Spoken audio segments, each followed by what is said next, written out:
everybody, it's Linda. Welcome back to Tips for You. Well, recently I've been speaking to you all about self-confidence and the importance of protecting it at all cost, because it can lead to some serious problems when we start to lose our self-confidence. And I talked to you also about the unrealistic expectations of beauty. Today I want to talk to you again about unrealistic and unattainable expectations of beauty that are set forth basically by the media and what we see. I have become quite alarmed in the recent few years watching videos on YouTube of young girls in their 20s using Botox on their face and fillers. Something that used to be reserved for women who probably are in their 50s or 60s to try to give them a more youthful appearance. And now I'm seeing it readily admitted by beauty gurus on YouTube, and their audience is many young girls.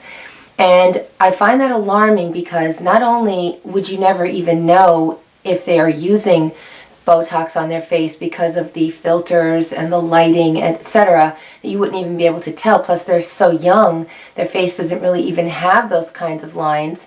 But the fact that they're disclosing it to young girls at a very impressionable time in their life really gives me a reason to just pause and really think about what's going on. And they're also using fillers. Lip injections are the big thing. Everybody's getting lip injections.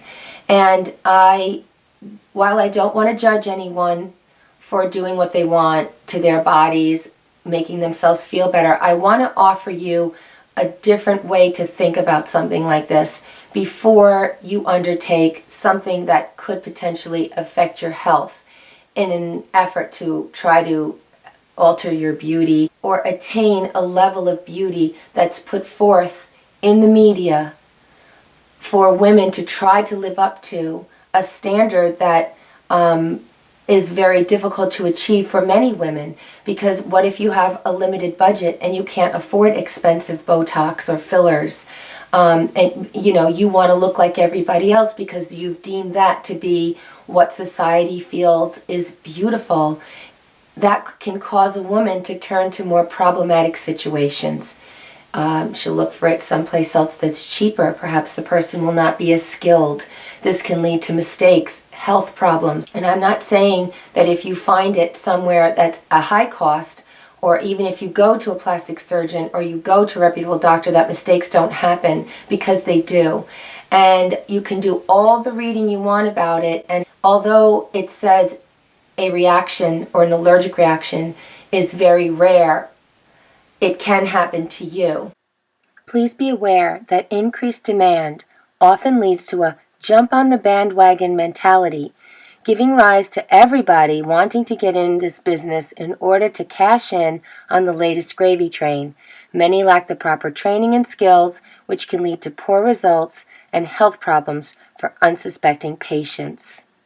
And also, I want you to think about the maintenance that's involved, because anybody who's considering doing Botox on their face has to realize that there's something called topping off, and that means that you go back for repeat procedures to tweak it, to make it look right. Well, if you're already someone who is hypersensitive about the way they look, and you've turned that camera inward and you're now looking at yourself with that magnifying glass and noticing every little line and every little thing about your skin and your face, and now you think you're going to go find some solution to that by going to a doctor to have an injection of Botox, well, it's kind of a slippery slope, because now you're going to be hypersensitive and hyper-focused on whether that Botox turned out exactly the way you wanted. And you're going to be very conscious of whether, one eyebrow's this or that, or how it came out. And then guess what? You're stuck with it. You can't change it. So before you learn the hard way, because, hey, people have it done. They have great results. They keep going with it. Somewhere down the line, things go badly. So when your health is involved, I think you have to just step back and really think about what's going on here inside of yourself. That you're injecting a neurotoxin into your body, into your head, near your brain, that could have health effects on you. And you don't know what they're going to be. You have to take a prayer and a wing of hope that it's going to turn out well for you based on what you've seen on other people. But we're all individual and we're all different. And you can't make a blanket statement that it's going to work for you the way it does on other people. And if you're a young person and you're looking in the mirror and you're seeing forehead wrinkles or wrinkles, and everybody's got little laugh lines and little wrinkles. I mean, your face moves and it has muscles and strong muscles that move your eyes around and show expression. As we get older and as we age, those muscles become weaker. Skin begins to sag. Your eyelids can droop. Well, why would you want to exacerbate that situation? Why would you want to increase the likelihood of that happening faster by using Botox? Because what you're doing with Botox is you're injecting a botulism toxin and you are paralyzing the muscles in your forehead or between your eyebrows, wherever you're having it placed, so that they don't contract and move. Well, when you paralyze muscles and they don't operate and they don't work and they don't, using muscles makes them stronger. So if you're going to keep them weak and then they're paralyzed and can't move, they atrophy, right? Isn't that why we try to exercise and keep fit and keep going with it? Because the moment we stop, we can lose all the benefits of what we gained.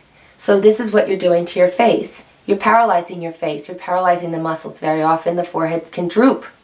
There are a lot of side effects. You can read about it with Botox. Then you can also get heavy eyes. Why would you want to do that or take even a risk of doing that, of atrophying those facial muscles before your time? Keep them strong. Exercise. Get good blood flow. Eat well. Make sure that you get the proper nutrition to keep your skin young looking. Avoid the sun. Wear a hat. See my video that I talked about ways to prevent aging of the skin for young adults, because that is the key. Prevent the aging. Keep yourself healthy. There's no secret formula. As far as the lip injections go, that's the latest fad. And if women want to keep up always with the latest fad, you could go broke doing that. And you're also taking risks. Again, you're injecting fillers into your lips. They can clump. They can leave bubbles. You have a lot of nerve endings in your lips. Your lips are responsible for blood flow that goes on to your face, keeping them healthy. I don't know if you're blocking that. I don't know all of the ins and outs about blood vessels and the structure of the face, but it would seem to me that I wouldn't want to mess around with it, especially if it means that I've got to be hyper-focused now on whether or not I like something, because I have a hard time just finding a regular doctor that I like, let alone a dermatologist or plastic surgeon who's going to do something exactly the way I see it, because I know I'm a perfectionist type person. I know I pay attention to detail. So I have chosen to turn that camera and face it out in life and not on myself, and to experience life and live life and focus on the positives and not the negatives of my appearance. We can all do that. And the selfie revolution that we're all a part of, where we're taking pictures of ourselves all the time and putting them out on the internet, I think it's causing a lot of stress for people, because you're hyper-focused now on how you look, and you see these pictures like, oh, gosh, look at that. I look terrible. It's not really that you look terrible. It's just that you're losing the lifelike look because of what's going on with the technology. We have to remember that high definition is very unforgiving and often turns a small unnoticeable pockmark into a giant crater. If it's something that you need to limit, then maybe that's the answer. Because, if you start taking pictures of yourself constantly and looking at yourself constantly, you over-focus on everything. And as I said, turn that camera out on the world and off of yourself. Look the best you can, feel the best you can, take good care of yourself. But when you start to see that you're really getting nitpicky and over-focusing to the point where you're starting to feel bad about yourself, then it's time to turn that camera around and enjoy life and its experiences. Celebrities are the ones who kind of bring this to the attention of mainstream because they're always in the public eye. And with that kind of scrutiny, always looking at yourself and always seeing yourself photographed, it does affect your self-confidence. You do hyper-focus on things. And I recently saw a video where a woman had said that, you know, celebrities, young celebrities will do it so that they aren't caught off guard by the paparazzi taking pictures of them. And that they opt for this mannequin look where they don't have facial expressions and can't move their face. And they've kind of rendered their face unmovable with Botox, etc., in an effort not to be caught off guard by paparazzi. And I just thought, is that crazy? That you're going to do that to yourself and you want to look like a mannequin because you're worried about somebody taking a photo of you. Well, anybody who has kids like I do, my kids are always right there with the camera to catch me eating or yelling or just doing some facial movement where I look terrible. Even just speaking, if somebody freezes you on that moment. And then they forward it to, you know, my nieces and my husband, and it just goes all over the place. And so I know what that feels like to see pictures of yourself not in the best moment. But what are you going to do? I tell them, please don't do that, and we laugh it off, and they get their thrill, and that's the end of that. The real thing we all need to do is develop some tougher skin. Because there are going to be people who say things to you. There is going to be the media out there showing you what they think is beauty and what women should look like. But you don't have to listen to that. You can't keep chasing every fad. You know, big butts are in, small butts are in. Hair extensions are in, they're not in. Botox, full lips are in. What does that mean, that everybody with thin lips is unattractive? I don't think so. I just think you get hyper-focused on something, and it happens to be something that I see a lot on YouTube. And I see it sometimes when I watch soap operas and shows like that, and you see the ladies getting older, and next thing you know, you look at them and they're like, oh my God, they did it. You know, they look like a duck now because they just overkilled the whole thing, and it changes the way people look. And personally, I always preferred them the way they looked before.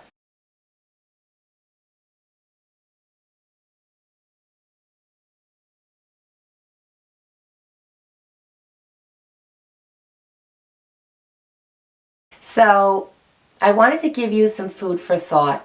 I wanted you to think about the slippery slope of dissatisfaction that you may be getting into once you start doing something like that. Because where you end up after trying to mitigate something that you're not happy with, because now you're just not happy with the way you looked. You're happy with the way now your Botox turned out or your fillers turned out. So now you're going from doctor to doctor, you know, trying to find the right person or the right technique. It's a big maintenance situation. It's another maintenance thing in your life. Do you really need it? We have so many. Our cars, you know, highlights, makeup. Just think about how you're going to feel when it starts to wear off. And now the princess, you know, turns back into Cinderella and she doesn't have all her cosmetic procedures. So you're going to have to keep going with it. It's very expensive.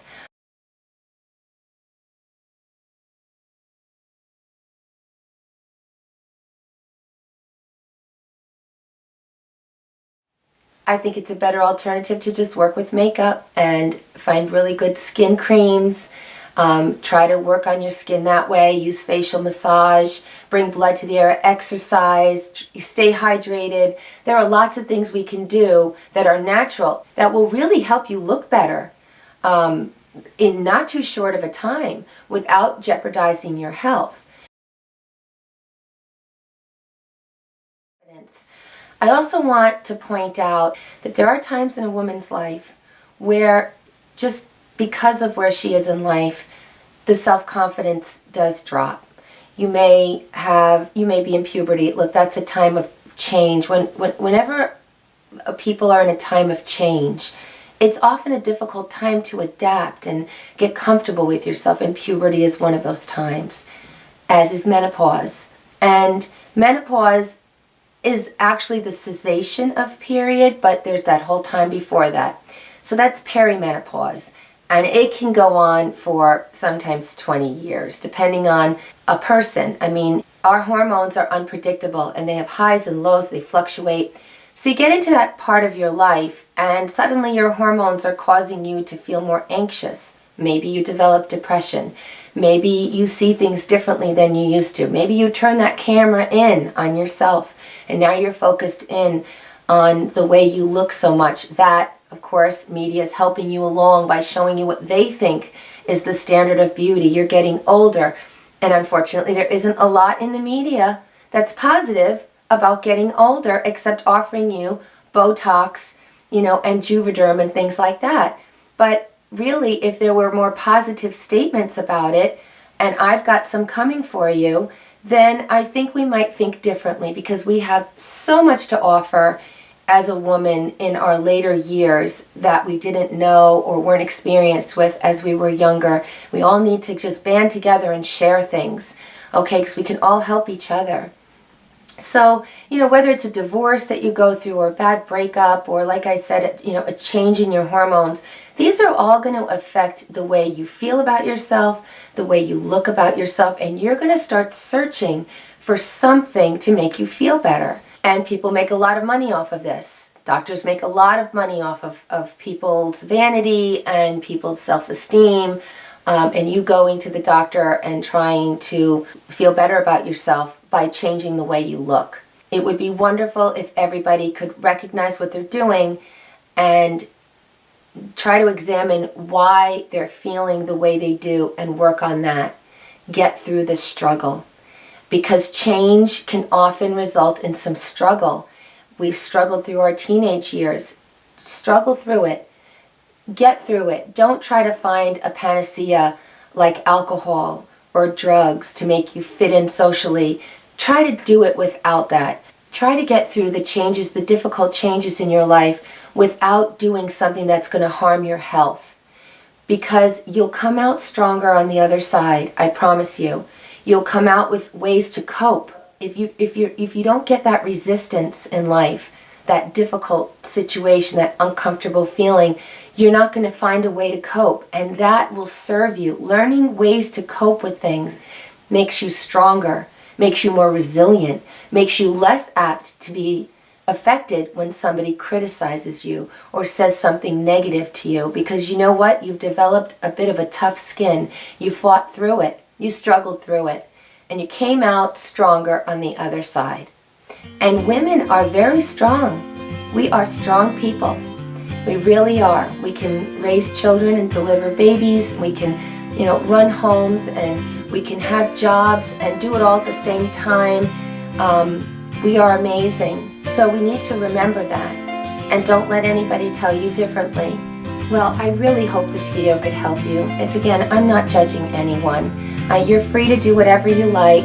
I wanted to offer you a difference of opinion, a way to look at things from a different point of view. But most importantly, I want you to protect your self-esteem and your self-confidence. And I don't want women to have to look at magazines and TVs and YouTube and all of these things and feel bad about themselves because they're not measuring up to a standard of beauty that's unattainable, that's put forth by advances in surgery or media companies or advertising. These are multi-million-dollar businesses, and they're trying to reach us so they can sell more products and more things, and it's up to us to have to decide what's for us and what's not for us and where to draw that line. Okay, and please subscribe because I have a lot more to come, something of interest to everyone, and please visit me at my blog spot where I do a lot of writing, and I'm also on Facebook and Twitter so we can stay connected there as well. Okay, so thanks so much for tuning in. Bye-bye now.